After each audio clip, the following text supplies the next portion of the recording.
Hello YouTube! After Vlogmas it feels so weird not getting my camera out every day and filming something, but it's been nice to not do that for a while. I've been facing a bit of a dilemma this week in that I am so inspired. I really want to create so much. Then I have this pitfall of I'm not quite sure what I want to create and how I want to create it and what platform I want to use and what sort of thing I want to go for. I'm basically in this massive limbo of just being so inspired, which is amazing. I should be really thrilled about this. Most of the time it's the opposite. You're normally having a creative block or a writer's block rather than feeling overwhelmed by wanting to create. I figured the logical thing was to sit down in front of a camera and chat about it for a bit. So here we are now. I've been sorting out a lot of my stuff recently just because I have too much of it at the moment. I actually wrote a blog post about that, so I'll link it somewhere up here and down below as well. I just own a lot of things and I don't like that. I feel like I just want to rid myself of so much stuff, and it kind of feels like mentally and physically it's weighing me down a lot, and I just want to get rid.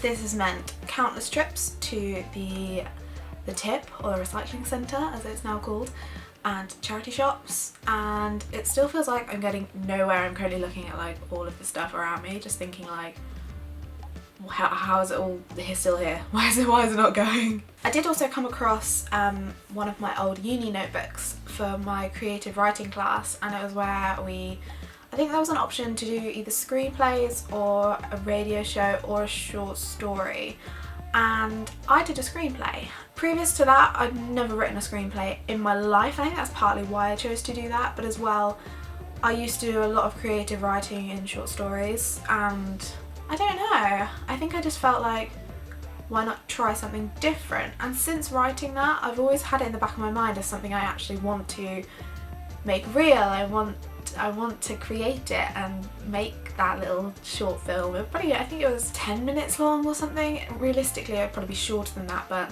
that's something on my mind that I want to create. But I think that's what I might try and do. I might start writing things and then see if I can make them a reality. I think it's quite interesting as well when you step beyond either just being a writer or just being a filmmaker. I sound really pretentious saying, oh, I'm a filmmaker. I'm not yet, but that'll be nice. Like, I watch a film now and I break it down. I mean, I always have done because I've been a media student since year 10. So when I was 14, and since doing that I do hyperanalyze things and always find the meaning, which is great. I love doing that. It makes more of a struggle to enjoy things, so that's the only bad thing about being a media student. Back to my original point, when you are doing one or the other or then mixing them both, it becomes harder because I'll be writing things and it's more like how I'm seeing it being filmed and produced in my head, and I think sometimes when you're thinking too much of the final product, you're hurting yourself in the process. And I said something along these lines to my friend Katie the other week. She was really struggling. We're currently going through the pre-production stages of this film we're making this year. I said to her, you've got to stop thinking so much about the final piece, because otherwise we're never going to get there. If you're constantly thinking about how you want the perfect end product to look, you can't let yourself make the mistakes that then make that final product. Does that make sense? I really struggle with this. I never take my own advice, and I really should, because it's something that I do struggle with, because I'm the same. You never want to see the drafts, you just want to see the end piece. And I think that as an artist is fine, like, it's understandable because you have the great big wonderful thing in your head from the beginning, because that's what sparks the idea. But then you need to force yourself to go back to the drawing board and think, well, what can we do here to make this even better? What can we change? What can we add? And from that you then get your end piece. So you're always working on it, you're always just taking a little bit off here and there, and from there you get your end result. What I'm trying to say is, I have all these great big ideas in my head and I want to make them real, but sometimes it's a struggle to just get started. I know I'm not perfect at filming or editing. I know the lighting right now is ridiculous, and that's just because I don't have the equipment to have perfect lighting, and I've decided to film at 4:30 in the afternoon where it is dark already. So I know my flaws, but I think that helps as well. I don't know.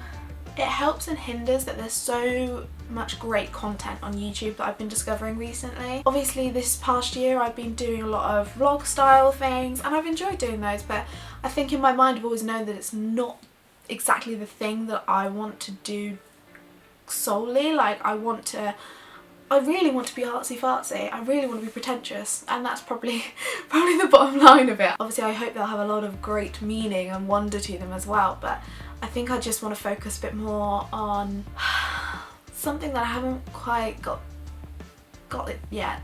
I don't know. Recently I've been really inspired by people like Hazel Hayes and the work that she's been doing, because I think she's just a really inspiring creator. And then just the other night I found Will Derbish's channel, and I'm surprised I hadn't found his channel before because of the people that he's had, like he's in association with, he's friends with, because I follow a few of their channels, so why I haven't got to him yet I don't know, but just the content that he produces is beautiful. I'm really inspired, and it's almost crippling in a way. And I know that sounds so like first world problem. I just want to make things, and I just want to make good things, but I know you can't immediately make good, incredible things. You need to make the crap stuff first and like learn from it and grow from it. So this is the struggle that I'm currently facing, and I just kind of wanted to chat about it. If any of you are creators as well and face the same problems, talk to me about it. Let me know how you're getting through it, because I'd quite like to know. And I guess as well, I just hope that this year and years to come I am able to produce more stuff that I think, yeah, you've done a good job. So I hope you're all having a lovely start to 2016. I still can't believe that it is 2016, it's just mad. Please do give this video a like if you've enjoyed it, and subscribe if you'd like to see more of me in the future, and I will see you in my next one. Bye! As I've actually been living in London this month, I have been able to see quite a bit more than I have done most months this year, so I'm going to crack straight on with it.